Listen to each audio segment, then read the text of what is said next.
ఎక్కడికి వెళ్ళావే ఎంతసేపు? ఈడొచ్చిన పిల్లవి ఇష్టం వచ్చినట్టు తిరుగుతూ ఉంటే రేపు పెళ్ళవక్కర్లా? పెళ్లి చేసుకోను. ఈ రోజుల్లో చాలా మంది ఆడవాళ్ళు పెళ్లి చేసుకోవట్లే. ఎవరైనా ఉంటే ఉండండి, నా కూతురు మాత్రం అలా ఉండటానికి వీల్లేదు. ఇలాంటి మాటలు వింటే నాకు ఒళ్ళు మండుకొస్తుంది. అవసరం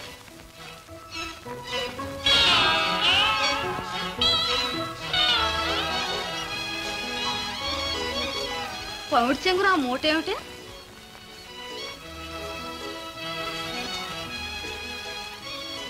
అంత డబ్బు ఎక్కడిదే నీకు? ఎవరిచ్చారే? సర్లేవే, ఎవరిస్తారు? పోస్ట్ ప్యూన్ ఇచ్చాడు. నాన్నకి డబ్బు వచ్చింది. ఓ, డబ్బు వచ్చిందా? అయితే ముందు వెళ్ళి వాళ్ళ అద్దె వాళ్ళ ముఖాన్ని కొట్టిరా పో. వెళ్ళు, వెళ్ళమంటుంటే.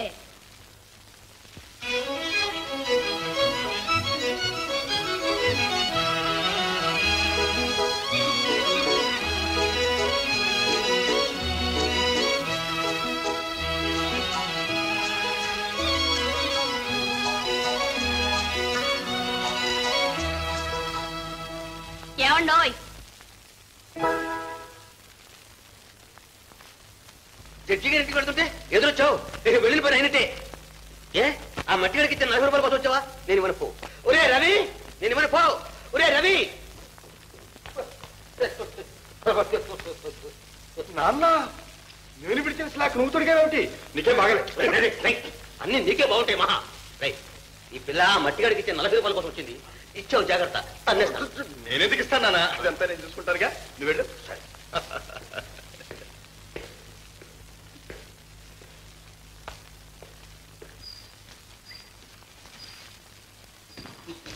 అసలు ఏం జరిగింది ఏమిటి? ఆ చొక్కా చూసి మీరే అనుకున్నాను. అయితే 40 రూపాయలు తిరిగి ఇవ్వాలా? కాకపోతే మేము ఇవ్వాలా? సరే, ఇప్పుడు మీరేగా అన్ని చూసేది, కనుక్కునేది. అంటే అంటే అద్దె తీసుకోవడం, అద్దె వారికి కావాల్సిన సదుపాయాలన్నీ చేయటం. అవునవును, మనమే. అయితే ఒకసారి రండి. పదండి.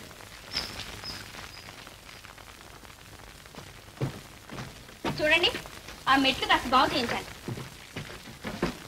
ఇది బాగానే ఉందే. అక్కడ కాదండి, ఇక్కడ.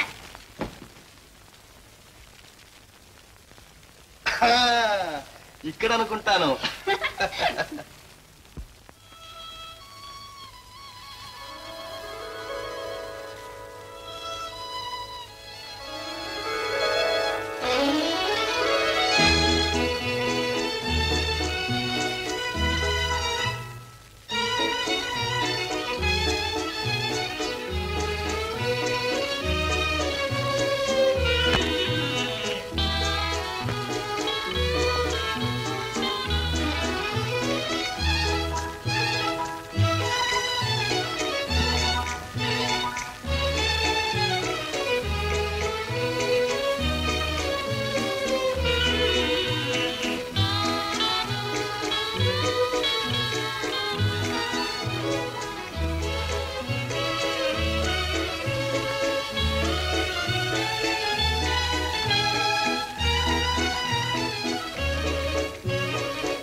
చాలు, నీ చేతి ఆకులు అమృతాంజనే కాదు, అమృతలా ఉన్నాయనుకో.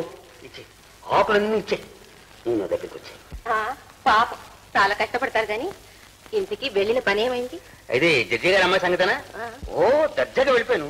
వాకిట్లోనే కనిపించాడు ప్యూన్. దయచేయండి సార్, దయచేయండి సార్ అన్నాడు. లోపలికి వెళ్ళాను. కూర్చోండి సార్ అన్నాడు. కూర్చున్నాను. మీకేం కావాలి అన్నాడు. మీ అయ్యగారికి కావాలి అన్నాను. మీరు చూడడానికి వీల్లేదు అన్నాడు. ఏ అన్నాను. అయ్యగారు క్యాంప్ వెళ్ళిపోయారు సార్ అన్నాడు. ఆ ఊపిలో నేను కూడా ఆ క్యాంప్ వెళ్ళిపోదాం ఉన్నాను. ఇంతలో నువ్వు జ్ఞాపకం వచ్చావు. ఆ తర్వాత సంగతి నీకు తెలుసు. ఇదా మీరు చేసుకొచ్చిన నిర్వాహకం? చెప్పి చెప్పి నా ప్రాణాలు తీశారు కదండి. అప్పుడు ఎక్కడైంది విను. జడ్జి గారు రాగానే ముహూర్తం పెట్టించేస్తాను. ఆ 45,000 రూపాయలు బ్యాంకులో వేసేస్తాం.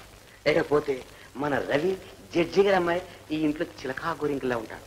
లేకపోతే మనిద్దరం ఆ ఇంట్లో రిటైర్డ్ చిలకా గోరింకలా ఉంటాం కదా. చారు నువ్వు అలా కొంటిగా కవించే ఉంటే నా కుర్తను వచ్చేస్తుంది. వచ్చేసింది చాలు.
ఆ వంకాయలు ఏమిటి, ఆ తరగటం ఏమిటి?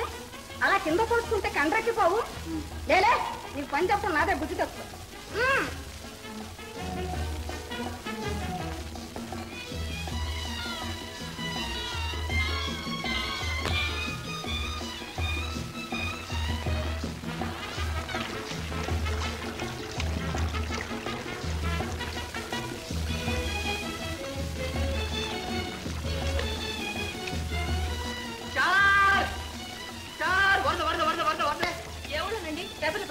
కాదే కొండ మీద పెద్ద వర్షం వచ్చి మన గదిలోంచి మేడబెట్ల మంది కింద వచ్చేసింది. బయట వెళ్ళి చూడవే బాబు.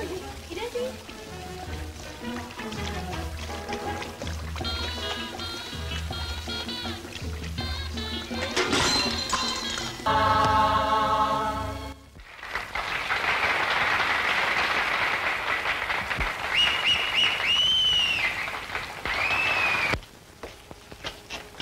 ఇవాళ ప్రోగ్రామ్ కి జనం చాలా మంది వచ్చారు. ఒక్క టాక్సీ కూడా దొరికేటట్లేదే. అసలు ఈ ప్రోగ్రామ్ వద్దున్నారా? ఇప్పుడు చూడండి, నన్ను ఎంత తిరగటంలో పెట్టారు. ఆలస్యంగా వ్యక్తి మా ఇంట్లో ఏమనుకుంటారు? ఈ మాత్రం దానికి కంగారు పడితే ఎలా? ట్రై అండ్ ట్రై అగైన్ అన్నారు. పదా మళ్ళీ ట్రై చేద్దాం టాక్సీ కోసం.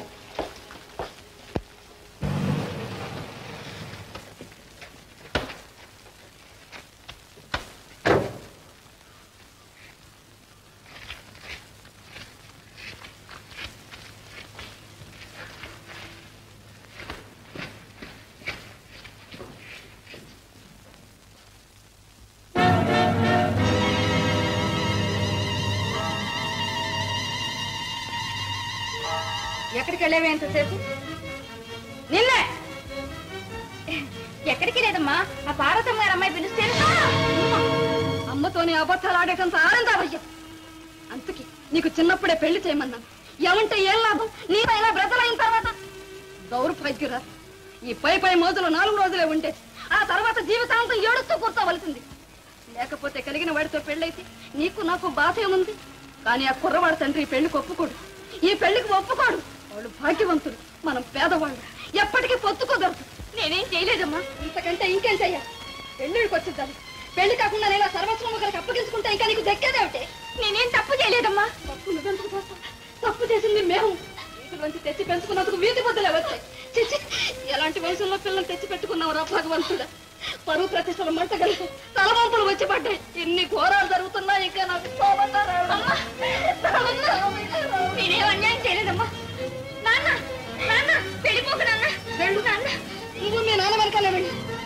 నీకు నేనేమి కారణం సంగతి నాకు బాగా తెలుసు. వెళ్ళు వెళ్ళు.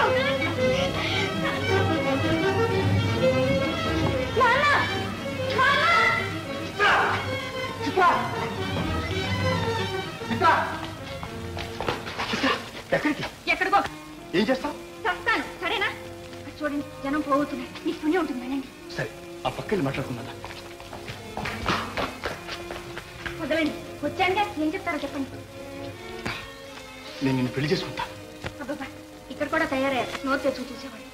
సరే, taxi.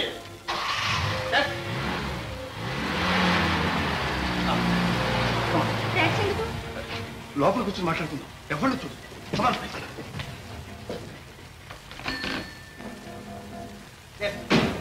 Left side, left side.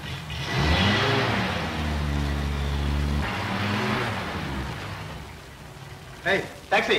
Left లో రోడ్ లేదండి. రైట్ లో పోనీ. రైట్ లో వద్దు, లెఫ్ట్ లో వద్దు. డబ్బు ఇచ్చి దిగాలండి. That's all right.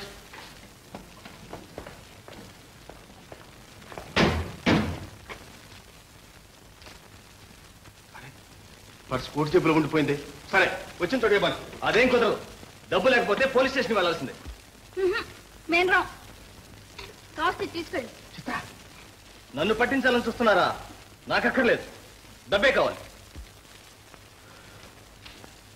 అదిగో నగల దుకాణం ఇంకా తెరిచి ఉంది. ఇది అమ్మేసి డబ్బు తీసుకురండి. చిత్ర, అబ్బా ఏంటండి?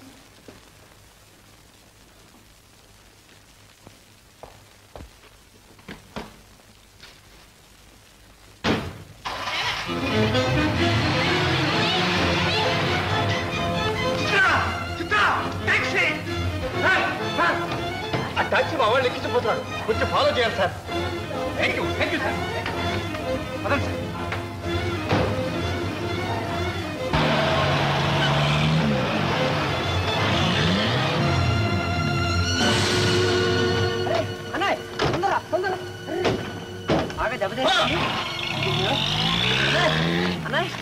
ఈవిడికి బాగా దెబ్బతింది. లేక కూడా ఉంది. అయితే ముందు డాక్టర్ చూపించి తర్వాత పంపిద్దాం. ఏమండి, మా ఇల్లు దగ్గరలోనే ఉంది, వెళ్దామా? అలాగేనండి, థ్యాంక్స్. రండి సార్. మెల్లిగండి, మెల్లిగండి.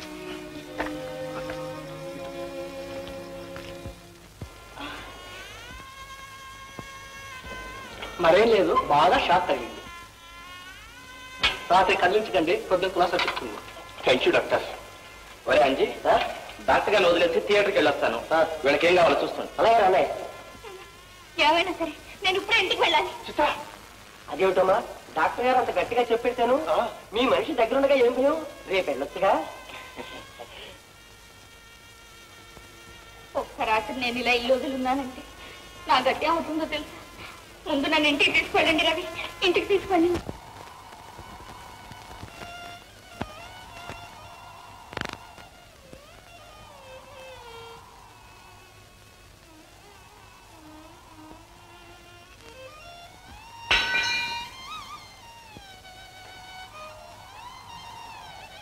వచ్చా, ఇదిగో చూడండి. కాదు, నాకేం చెప్పక్కర్లేదు. నువ్వు కోపంలో ఉన్నప్పుడు మాట్లాడితే మనిషివి కాదని నాకు తెలుసు. అందుచేత చాటుగా ఉండి అన్నీ విన్నాను, వినే పారిపోయాను. మంచి పని చేశారు. ఇంతకు ఆ దౌర్భాగ్యరాల్ని ఎక్కడ వచ్చి వచ్చారు? ఎవరిని? చిత్రని. అది నాన్న నాన్న అంటూ మీ వెనకాలే పరిగెత్తుకుంటూ వచ్చిందిగా. మళ్ళీ రాలేదు. రాలేదు?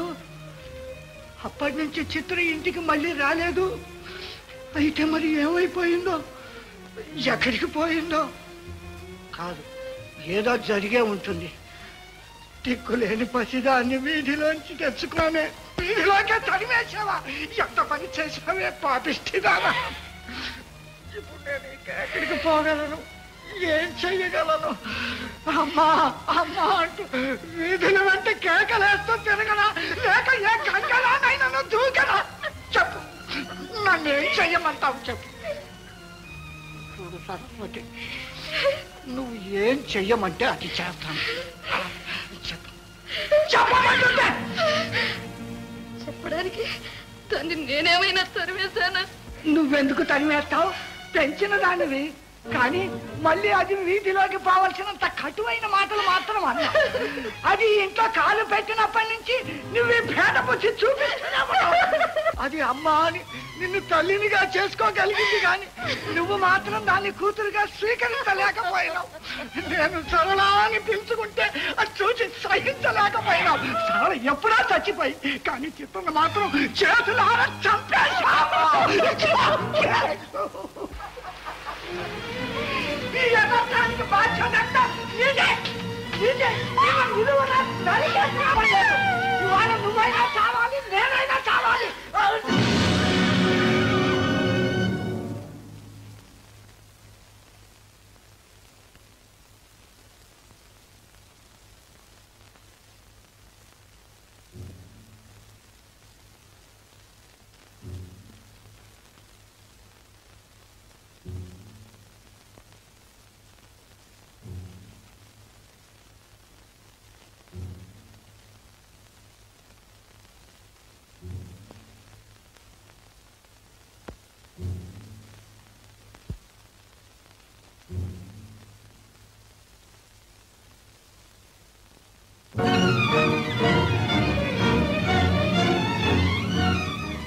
ఏం జరిగింది? సరస్వతి మేడం నుంచి పడిపోయి ambulance phone. Hello, ambulance 37 Prakash road నుంచి మాట్లాడుతానండి. ఇక్కడ ఒక ఆమె మేడం నుంచి పడిపోయింది. వెంటనే అంబులెన్స్ పంపించండి. ఎవరండి? భార్య మేడం నుంచి పడిపోయిందంట. Hello, police station. అదేంటండి పోలీస్ స్టేషన్ ఫోన్ చేస్తున్నారు? ముందుగా పోలీసు రిపోర్ట్ ఇస్తే ఎందుకైనా మంచిది, మన పీక చుట్టుకోకుండా ఉంటాయి. చూడండి ఇన్స్పెక్టర్ గారు. అన్నగారు, అంబులెన్స్ రావడానికి ఆలస్యం కావచ్చు. మీరండి ఒక టాక్సీ తీసుకురండి. టాక్సీ